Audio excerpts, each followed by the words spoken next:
Very good morning to all of you. आज के इस वीडियो में हम करेंगे राजीव गांधी नवोदय विद्यालय कक्षा 6 का 2021 का पेपर। तो 2021 का पेपर हम करने वाले हैं जिसमें टोटल 100 क्वेश्चन होंगे। 1 से 25 तक हिंदी और 26 से 25 तक गणित और 51 से 100 तक जो है मेंटल एबिलिटी यानी मानसिक योग्यता। तो आज हम 26 से 50 गणित के हम क्वेश्चन को कर रहे हैं।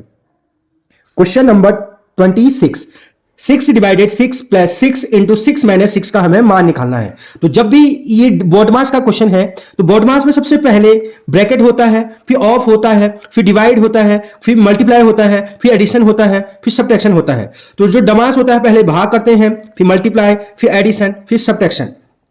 तो आप देखेंगे इस क्वेश्चन में सबसे पहले भाग करेंगे तो 6 से 6 को भाग कर देंगे तो ये आ जाएगा 1 प्लस 6 इंटू 6 माइनस 6। बाकी को पीछे वालों को वैसे उतार दिया। अब आपको पता है डिवाइड हो गया है तो इसमें करेंगे इंटू, तो इंटू इन दोनों के बीच में है तो 1 प्लस 6 इंटू 6 36 माइनस 6। अब होता है एडिशन, ए फॉर एडिशन, तो 36 में 1 ऐड कर देंगे तो 37 माइनस 6। अब माइनस कर देंगे तो आंसर आ जाएगा 31। तो ऑप्शन सी जो है सही हो जाएगा। क्वेश्चन नंबर 27 को देखते हैं। 487623 में 7 का स्थानीय मान और अंकित मान में अंतर बताना है। तो प्लेस वैल्यू पहले हम जानते हैं, प्लेस वैल्यू जिसे स्थानीय मान कहते हैं वो निकालेंगे, और अंकित मान को कहते हैं फेस वैल्यू। किसी भी नंबर का फेस वैल्यू जो होता है वही नंबर होता है। जैसे अगर 3 है तो 3 का जो फेस वैल्यू होगा वो 3 होगा, 4 का फेस वैल्यू 4 होगा, यानी फेस वैल्यू को ही अंकित मान कहते हैं। तो कोई भी नंबर होता है उसका अंकित मान वही होता है। तो जैसे इस क्वेश्चन में हमें 7 का स्थानीय मान निकालना है तो 7 के पीछे देखेंगे कि कितने नंबर हैं, 1 2 3। तो 7 का जो प्लेस वैल्यू हो जाएगा वो हो जाएगा 7000। ये 7 देखेंगे, ये रहा 7, 1 2 3, तो 3 जीरो लगा देंगे तो 7 का जो स्थानीय मान है इसमें 7000 हो जाएगा। और हमें 7 का ही जो है अंकित मान निकाला, तो मैंने आपको बताया था किसी भी नंबर का अंकित मान वही होता है। तो 7 का फेस वैल्यू अर्थात अंकित मान जो है 7 हो जाएगा। अब हमें अंतर निकालना है। अंतर मतलब होता है बड़े में से छोटा घटाना। तो आप 7000 में से 7 को घटा देंगे तो ये आ जाएगा आपका 6993। ऑप्शन डी इसका सही हो जाएगा। क्वेश्चन नंबर 28, 16 तथा 24 का महत्तम समापवर्तक है। एचसीएफ हमें फाइंड करना है 16 और 24 का। तो हम एचसीएफ निकाल देंगे 16 और 24 का। तो ऐसे एचसीएफ निकालते हैं, 16 1 जा 16, 24 में से 16 को माइनस कर देंगे तो 8 आ जाएगा। अब 8 से ये जो पीछे नंबर लिखा रहता है, ये पीछे जो नंबर लिखा रहता है उसको यहां पर लिख देते हैं, 8 2 जा 16। तो 8 से पूरी बार गया अर्थात इसका एचसीएफ हो जाएगा 8। यानी 8 वह बड़ी से बड़ी संख्या है जिससे 16 और 24 में पूरी बार भागा जाता है। तो सबसे बड़ी नंबर जो 8 है जिससे 16 और 24 दोनों में जो है भाग जाता है 8 का, तो ऑप्शन ए जो है इसका सही हो जाएगा। अगला क्वेश्चन देखते हैं। तो ये संयुक्त भिन्न अर्थात मिश्र भिन्न है। इसको पहले इम्प्रॉपर फ्रैक्शन में बदला जाएगा, अनुचित भिन्न में, तब हम डिवाइड करेंगे। तो आपको बदलना सिखाता हूं। जैसे पहला है क्वेश्चन 1 होल 1/3, तो इसको हम बदलेंगे तो इसको यहां इंटू करते हैं, यहां प्लस करते हैं, 3 1 जा 3, 3 में 1 ऐड कर दिया तो 4/3 आ गया। फिर दूसरा है 1 होल 1/2, तो यहां इंटू यहां प्लस होता है तो 2 1 जा 2 और 1 3/2 आ गया। 1 होल 1/9 है तो 9 1 जा 9, 9 में 1 ऐड कर दिया तो 10/9। तो ये संयुक्त भिन्न है यानी मिक्स फ्रैक्शन है, और इसको हमने बदल दिया इम्प्रॉपर फ्रैक्शन यानी अनुचित भिन्न में। अनुचित भिन्न मतलब ऊपर बड़ा नीचे छोटा, यानी अंश बड़ा हर छोटा। अब संयुक्त भिन्न ये बदल दिए हैं। अब इस क्वेश्चन को हम सॉल्व करेंगे। तो पहले का मान था 4/3 डिवाइडेड, अब 1 होल 1/2 का मान आया 3/2 डिवाइडेड, 1 होल 1/9 का मान आया 10/9। तो क्वेश्चन को पहले संयुक्त भिन्न से हमने उसको इम्प्रॉपर फ्रैक्शन में बदल दिया। अब जब डिवाइड होता है तो 4/3 डिवाइड को मतलब होता है इनटू, और ये पीछे वाला पलट जाता है। भिन्नों का भागा करते समय पहला नंबर वैसे ही रहता है, डिवाइड की जगह इनटू लिख देते हैं और ये पीछे वाला नंबर पलट देते हैं 2/3। फिर यहां पर डिवाइड का चिन्ह है तो डिवाइड की जगह इनटू लिख देंगे और इसको उलट देंगे, इसका व्युत्क्रम कर देंगे रेसिप्रोकल। तो ये 10/9 है तो इसका रेसिप्रोकल हो जाएगा 9/10। अब ये भिन्नों का गुणा हो गया, इसको काट सकते हैं। तो 3 से 9 कट जाएगा, 3 3 जा 9, 3 से 3 कट गया, अब 2 से कटेगा, 2 2 जा 4, 2 5 जा 10। तो ऊपर बचा 2 इंटू 2 यानी 2 इंटू 2 बचा नीचे, और नीचे बचा 5। तो ये हो जाएगा 2 2 जा 4, 4/5। तो 4/5 ऑप्शन ए जो है इसका सही हो जाएगा। 720 का अभाज्य गुणनफल बताने हैं, अर्थात प्राइम फैक्टर निकालने हैं 720 का। तो प्राइम फैक्टर निकालते समय प्राइम नंबर से हम डिवाइड कर देते हैं तो प्राइम फैक्टर आ जाता है। जैसे प्राइम नंबर वे नंबर होते हैं जिनमें एक व स्वयं के अलावा किसी और नंबर से भागा नहीं जाता है। जैसे कुछ प्राइम नंबर है जैसे 2, 3, 5, 7, 11, 13। जब इन नंबरों से हम भाग देते हैं तो ये प्राइम फैक्टर जो फैक्टर निकल के आते हैं वो प्राइम फैक्टर कहलाते हैं। तो 720 का प्राइम फैक्टर निकालना है तो इसके लास्ट में 0 है तो 2 से भागा दे देंगे तो ये आ जाएगा 2 3 जा 6, 1 बचा, 2 6 जा 12, 0 का 0। फिर 2 से दोबारा दे देंगे तो 2 से डिवाइड करेंगे 360 को तो 180 बार चले जाएगा क्योंकि 18 2 जा होता है 36। फिर 2 से दोबारा दे देंगे तो ये आ जाएगा 90 बार। फिर दोबारा 2 से दे देंगे तो ये आ जाएगा 45 बार।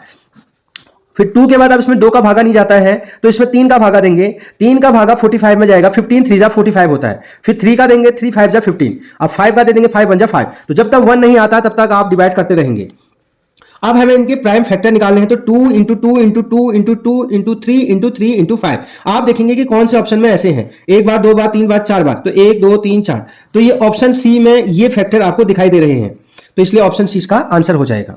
क्वेश्चन नंबर 31, निम्नलिखित में अधिवर्ष अर्थात लीप वर्ष है। तो लीप वर्ष उसे कहते हैं जिस साल में 4 का भाग पूरी बार जाता है। अगर कोई भी वर्ष अगर उसमें 4 का भाग या 400 का भाग पूरी बार जाता है तो वो लीप वर्ष कहलाता है। तो हम एक एक करके इसमें देखेंगे कि 4 का भाग किस में जाता है।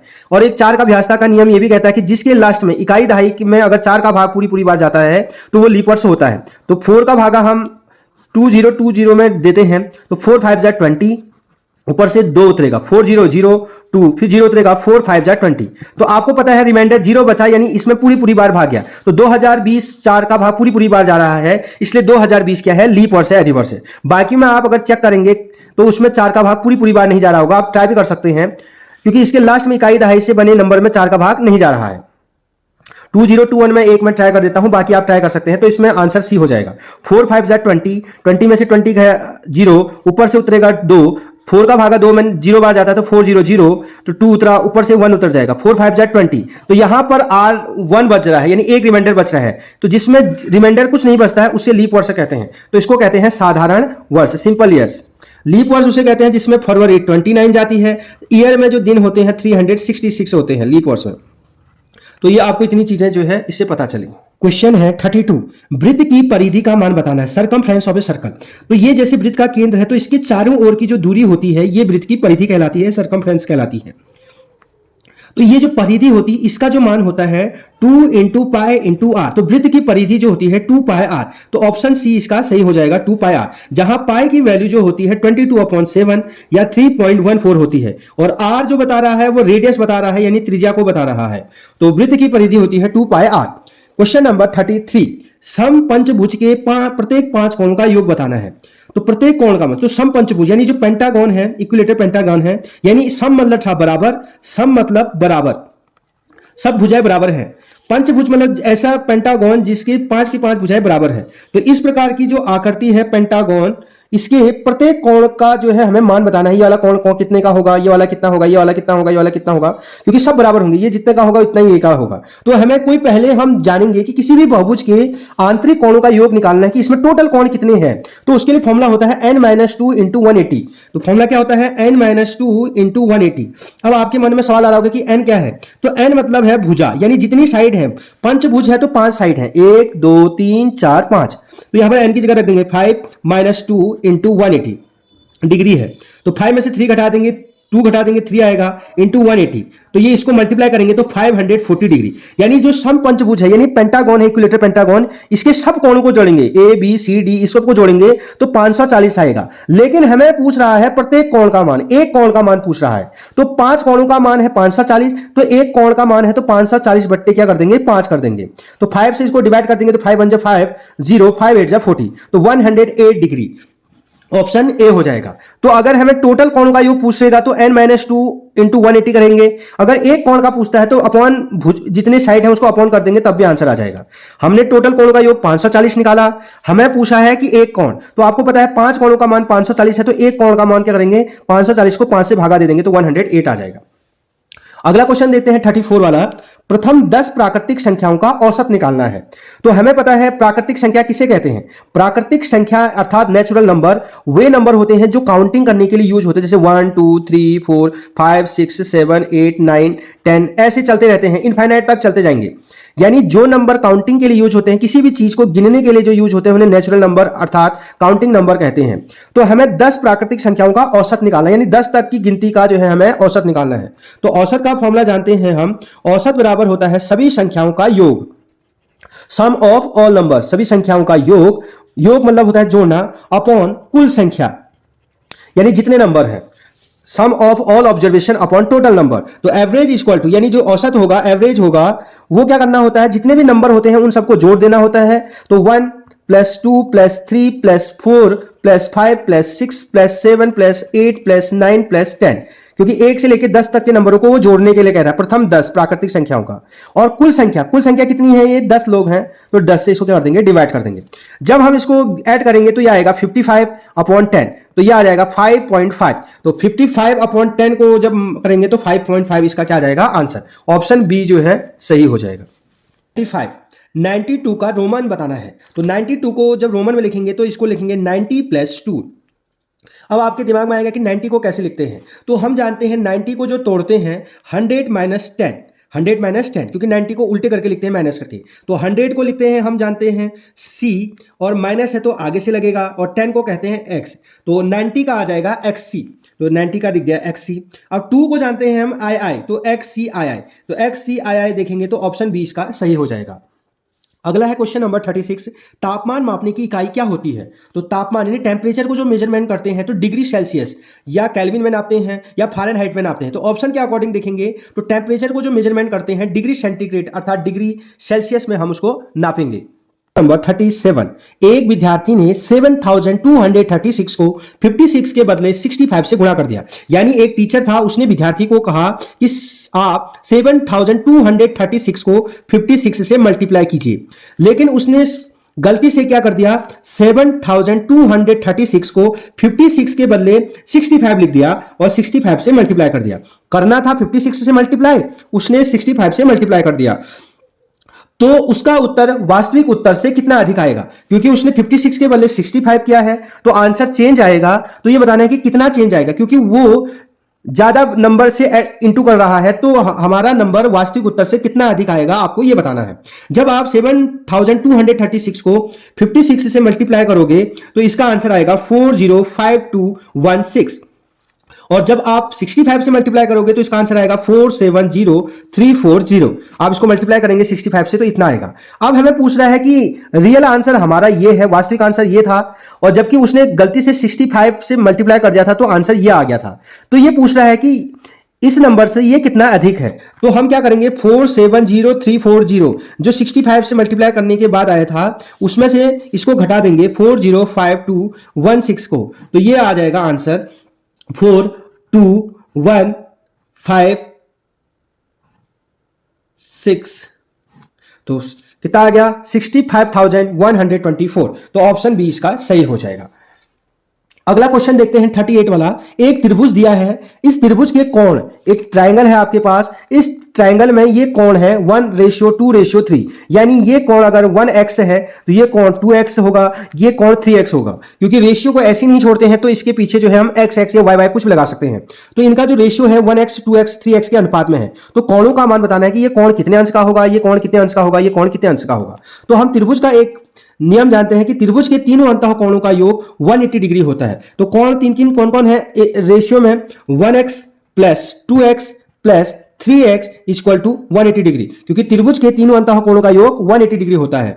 तो ये कोण 1x है, ये 2x है, ये 3x है। तो x ये 1 रुपया, फिर 2 रुपया, 3 रुपया, 1 रुपये में 2 रुपया जोड़ा 3 रुपया, 3 रुपये में 3 रुपया जोड़ा 6 रुपया, यानी 6x = 180। यानी 2x में 1x जोड़ा 3x, 3x में 3x जोड़ा 6x = 180। हमें x की वैल्यू निकालनी है, तो ये 180 यहां इंटू में है तो इधर आके डिवाइड हो जाएगा, तो इसको काटेंगे तो 30 आ जाएगा, यानी x की वैल्यू कितनी आ गई 30 डिग्री। x की वैल्यू 30 डिग्री आई, लेकिन हमें x की वैल्यू नहीं निकालना है, हमें तो ये वाला एंगल 1x है। 1x का मतलब था 1 × x, तो 1 × x, x कितना है 30, तो 1x × 30 यानी 30 × 1 = 30। तो पहला कोण आ गया 30 डिग्री का। दूसरा कोण है 2x, 2x मतलब दुगना, 2 × x अर्थात 2 × x, x की वैल्यू अभी निकली 30, तो ये हो जाएगा 2 × 30 60 डिग्री। तीसरा है 3x, 3x का मतलब था 3 इंटू एक्स, तो 3 रहा, x की वैल्यू निकली थी 30, तो 3 इंटू 30 हो जाएगा 90 डिग्री। तो ये कौन क्या है, 30 60 90, तो 30 60 90 ऑप्शन सी जो है वेट कर रहा है। होप आपको समझ में आया होगा। क्वेश्चन नंबर 39 को देखते हैं। दो अभाज्य संख्याओं का महत्तम समापवर्तक होता है। कोई भी दो अभाज्य संख्याएं, उनका एचसीएफ क्या होता है, तो इसको एग्जांपल से समझते हैं। जैसे हम कोई भी अभाज्य संख्या लेते हैं 2 और 3, 2 और 3 का जब हम एचसीएफ निकालेंगे तो 2 1 जा 2, 1 जाएगा, 1 2 जा 2, तो इसका एचसीएफ कितना आया 1। एक और एग्जांपल से ट्राई कर सकते हैं, तो इसका आंसर हो जाएगा ऑप्शन सी। तो दो अभाज्य संख्याओं का एचसीएफ हमेशा 1 होता है। कोई भी और अभाज्य संख्या प्राइम नंबर ले लीजिए 5 और 7, तो 5 और 7 का हम एचसीएफ निकालेंगे तो 5 1 जा 5, ये 2 बचा, 2 से जो है हम 5 को भागा देंगे, 2 2 जा 4, 1 बचा। अब 1 से ये 2 को दोबारा देंगे, 1 2 जा 2, तो इसका एचसीएफ भी कितना आ गया 1, 1 से पूरी बार गया था। तो कोई भी अगर अभाज्य संख्याएं हैं, दो अभाज्य संख्याएं हैं, तो उनका जो एचसीएफ होता है हमेशा कितना आता है 1 आता है। 144 का 3/4वां भाग 96 के 2/3 भाग से कितना अधिक होगा, आपको बताना है। तो हम जानते हैं 144 का मतलब इंटू 3/4वां भाग, 3/4वां भाग, फिर कॉमा है, कॉमा का मतलब बराबर 96 के 2/3 भाग से कितना अधिक है, माना x अधिक है। अधिक का मतलब होता है प्लस ज्यादा, तो ज्यादा मतलब प्लस x। कैसे किया, 144 की जगह ऐसी रख दिया, का 3/4वां भाग, फिर कॉमा है, तो 96 के 2/3 भाग से कितना अधिक है, कितना अधिक है माना x अधिक है, y अधिक भी हो सकता था। अब इसको सॉल्व करेंगे तो 4 से 144 कट जाएगा, 4 3 जा 12, 2 बचा, 24 हो गया, 4 6 जा 24, 36 हो गया। इससे इसको काट देंगे, 3 2 3 3 जा 9, 3 2 जा 6, तो यहां बचा 36 into 3 equal 32 into 2 plus x. तो इसको मल्टीप्लाई करेंगे तो 36 इंटू 3 108, और ये आ जाएगा 64 प्लस एक्स। हमें एक्स की वैल्यू निकालनी है क्योंकि कितना अधिक है, तो जिसको निकालना होता है उसको अकेले छोड़ते हैं, तो प्लस 64 है तो इधर आके हो जाएगा माइनस 64, तो 108 माइनस 64 इक्वल टू एक्स। तो इसको जब हम माइनस करेंगे तो एक्स की वैल्यू आ जाएगी 44, तो 44 जो है अधिक है, ऑप्शन बी हो जाएगा। क्वेश्चन नंबर 41 करते हैं। 17/25 को प्रतिशत में बदलना है। जब भी किसी नंबर को प्रतिशत में बदलते हैं तो इंटू 100 करते हैं। जैसे अगर p/q अगर कोई फ्रैक्शन है, फ्रैक्शन यानी भिन्न है, और अगर हमें इसके प्रतिशत में बदलना होता है p/q, इसको अगर हम फ्रैक्शन को अगर परसेंटेज में बदलना होता है तो इसको इंटू 100 कर देते हैं। ये फ्रैक्शन है कोई, तो जैसे हमारे पास फ्रैक्शन है 17/25, इसको हमें परसेंटेज प्रतिशत में बदलना है तो गुणा 100 कर देंगे। अब ये कट जाएगा, 25 बन जाए 25, 25 4 जा 100, तो ऊपर बचा 17 इंटू 4, 17 इंटू 4 होता है 68%। तो ये ऑप्शन सी इसका आंसर हो जाएगा। प्यारे दोस्तों, अगर आपको मेरी वीडियो पसंद आ रही है तो वीडियो को जो है लाइक जरूर करें और शेयर जरूर करें वीडियो को अपने दोस्तों के बीच। क्वेश्चन नंबर 42 स्टार्ट करते हैं। 11 और 21 के लिए कौन सा कथन सही है, यानी 11 और 21 के बारे में इन चार ऑप्शनों में से कौन सा कथन उसके बारे में सही है। दोनों विभाज्य संख्याएं हैं, तो आप समझेंगे कि पहले ऑप्शन ए को समझेंगे, दोनों विभाज्य संख्या यानी डिविजिबल है। 11 में भी किसी नंबर का भाग जाता है, 21 में भी किसी नंबर का भाग जाता है, ये ऐसा बता रहा है, तो गलत है, क्योंकि 11 में किसी नंबर का भाग नहीं जाता, ये तो प्राइम नंबर है। यानी 11 21 में तो जाता है, जैसे 3 7 जा 21 होता है, या 7 3 जा 21 होता है, 3 का भागा जाता है, लेकिन दोनों नंबर विभाज्य है कह रहा है, तो ये गलत है, ये कथन को गलत है, क्योंकि 11 प्राइम नंबर है, इसमें किसी और का भाग नहीं जाता है 1 और 11 के अलावा। दोनों सम संख्या है कह रहा है। सम संख्या उसे कहते हैं जिसके इकाई पे यानी वंश पे होता है 0 2 4 6 8, तो ये दोनों सम संख्या तो नहीं है, ये दोनों विषम संख्याएं हैं, तो ये वाला भी गलत हो गया।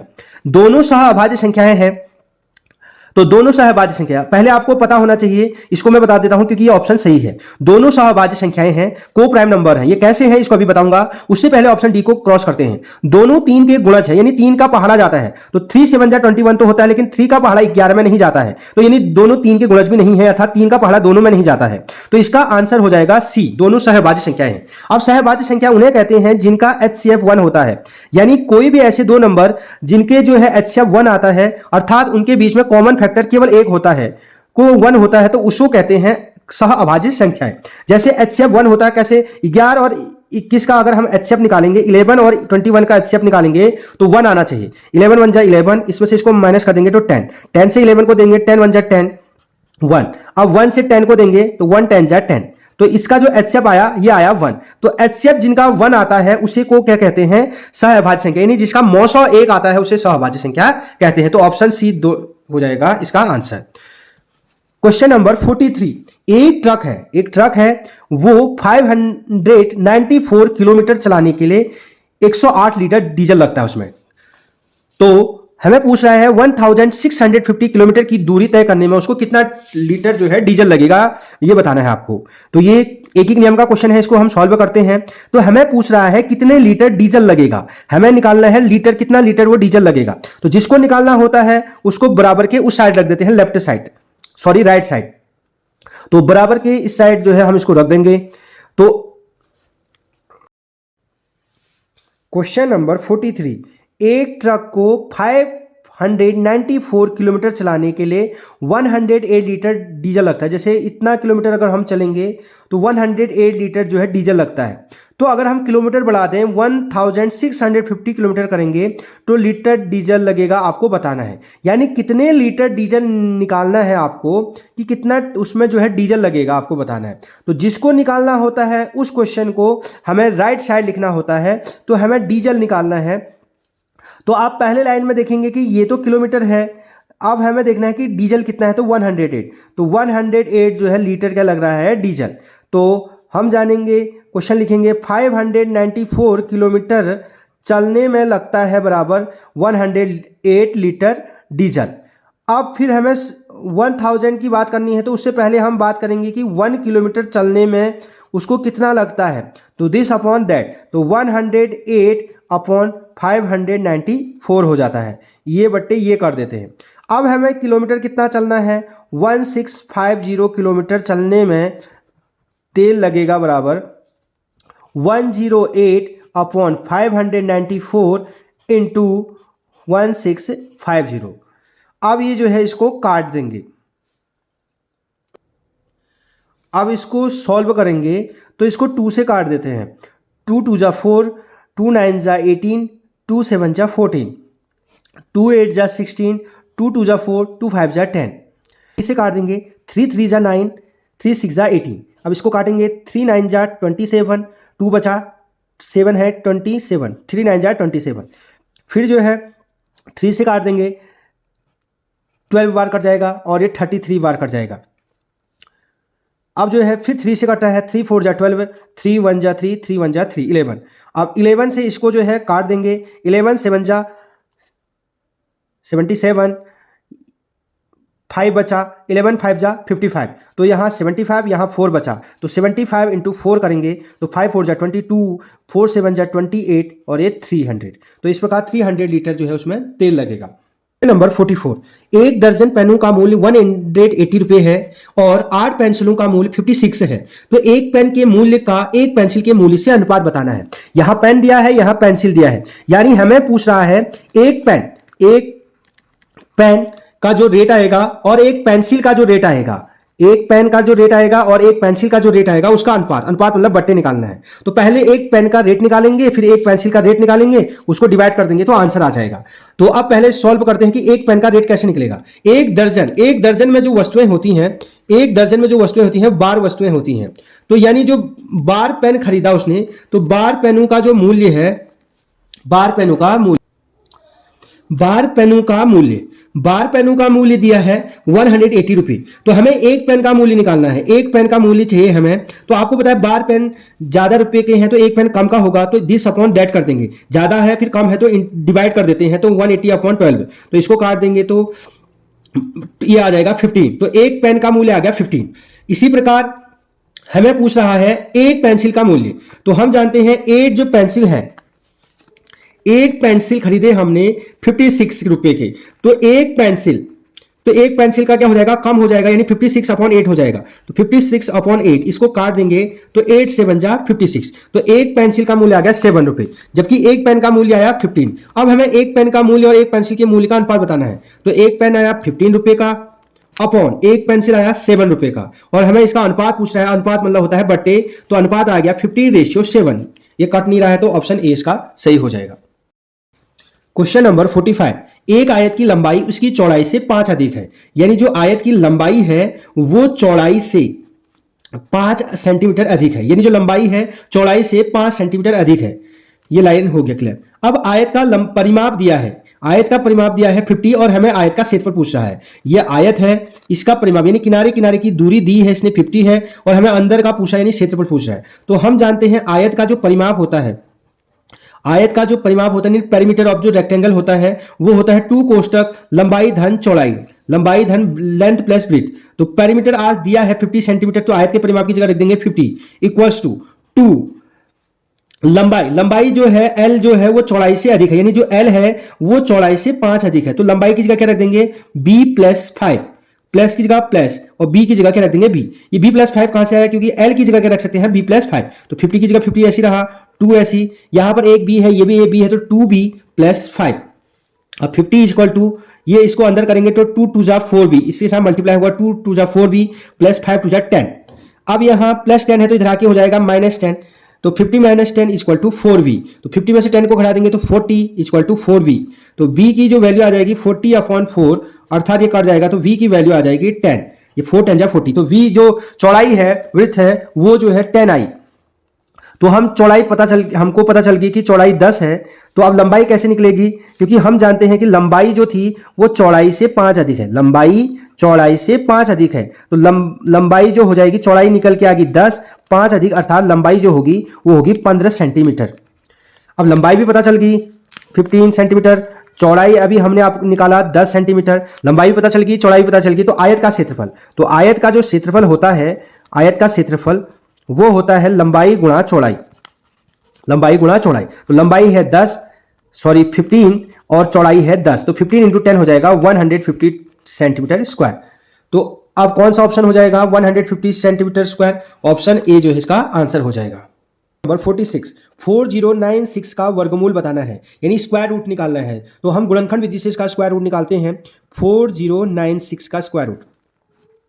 तो सबसे पहले 2 से दे देंगे, 2 2 जा 4, 0 का 0, 2 4 जा 8, 1 बचा, तो ये 16 हो गया, 2 8 जा 16, फिर 2 से दे देंगे 2 1 जा 2, 0 का 0, 2 2 जा 4, 2 4 जा 8, फिर 2 से दे देंगे 2 5 जा 10, 2 1 जा 2, 2 2 जा 4, फिर 2 से दे देंगे दोबारा 2 2 जा 4, 1 बचा 11 हो गया, 2 5 जा 10, 2 6 जा 12, फिर 2 से दे देंगे 2 1 जा 2, 2 2 जा 4, 2 8 जा 16, फिर 2 से दे देंगे 2 6 जा 12, 2 4 जा 8, 2 से दे देंगे 2 3 जा 6, 2 2 जा 4, फिर 2 से दोबारा दे देंगे 2 16 जा 32, फिर 2 से दे देंगे 2 8 जा 16, फिर 2 से दे देंगे 2 4 जा 8, फिर 2 से दे देंगे 2 2 जा 4, 2 से दे देंगे 1, तो क्या आया 2 into 2 into 2 into 2 into 2 into 2 into 2 into 2 into 2 into 2 into 2 into 2।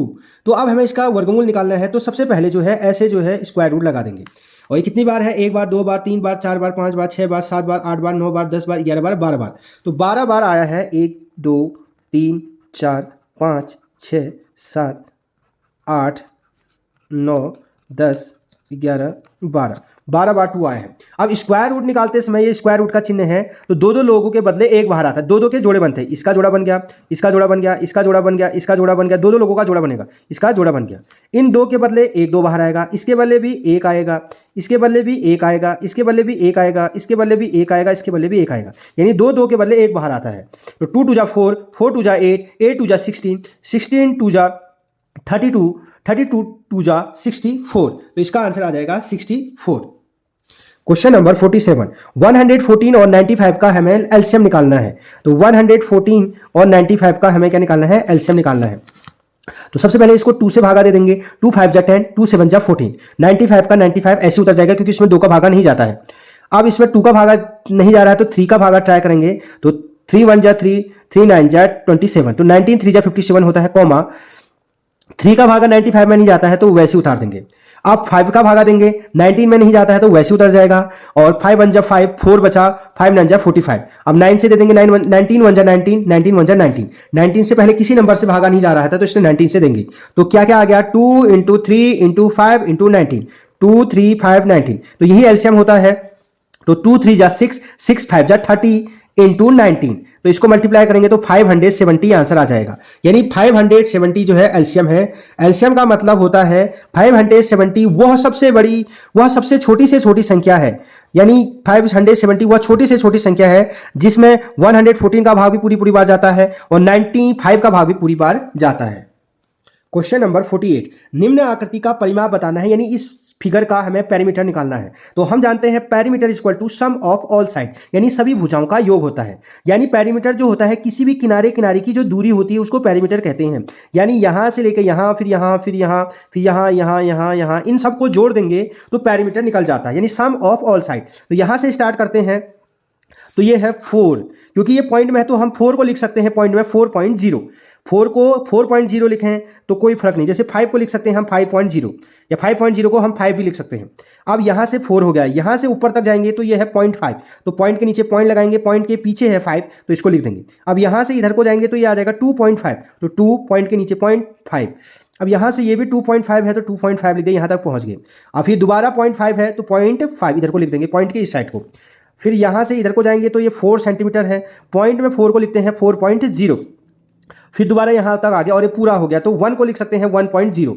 तो इस प्रकार अब इसको हम ऐड कर देंगे तो ये आ जाएगा 5 में 5 जोड़ा 10, 10 में 5 15, 15 में 5 20, 20 में 0 जोड़ा 0, 20 में 0 जोड़ के 20 आएगा, और 20 में 0 जोड़ने के बाद 20 आएगा, 20 का लिखेंगे यहाँ पर 0 और कैरी हो जाएगा यहाँ। 4 में 2 जोड़ा 6, 6 में 2 जोड़ा 8, 8 में 2 जोड़ा 10, 10 में 4 जोड़ा 14, 14 में 1 जोड़ा 15, तो पॉइंट की जगह पॉइंट, तो 15.0, 15.0 को हम लिख सकते हैं 15। तो ऑप्शन, अब इसका सब 15 वाले दो ऑप्शन हैं।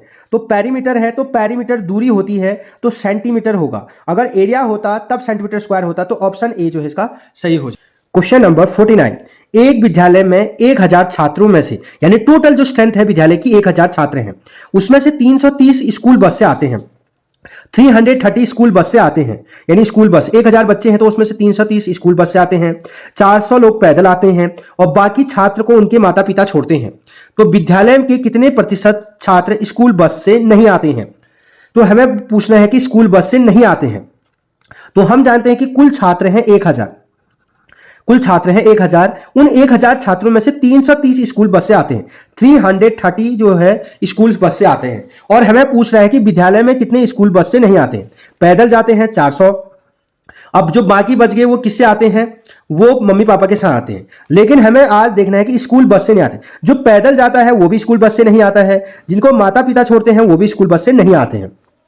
तो यानी 1000 टोटल बच्चों में से 330 ही स्कूल बस से आते हैं, तो कितने विद्यार्थी स्कूल बस से नहीं आते? तो इसको माइनस कर देंगे तो ये हो जाएगा 670। तो इस 670 जो बच्चे हैं वो स्कूल बस से नहीं आते हैं, भले ही वो अपने माता पिता के साथ आए या वो पैदल आए। अब हमें इसका प्रतिशत निकालना है स्कूल बस से नहीं आने वालों का। तो स्कूल बस से नहीं आने वाले हैं बच्चे 670, टोटल है 1000, प्रतिशत निकालने के लिए इंटू 100। आप इसको सॉल्व करेंगे, 2 जीरो से 2 जीरो कट जाएगा और 1 जीरो से ये जीरो कट जाएगा, तो 67%। तो 67% जो विद्यार्थी हैं ऑप्शन ए वो स्कूल बस से नहीं आते हैं, और जबकि 33% स्कूल बस से आते हैं।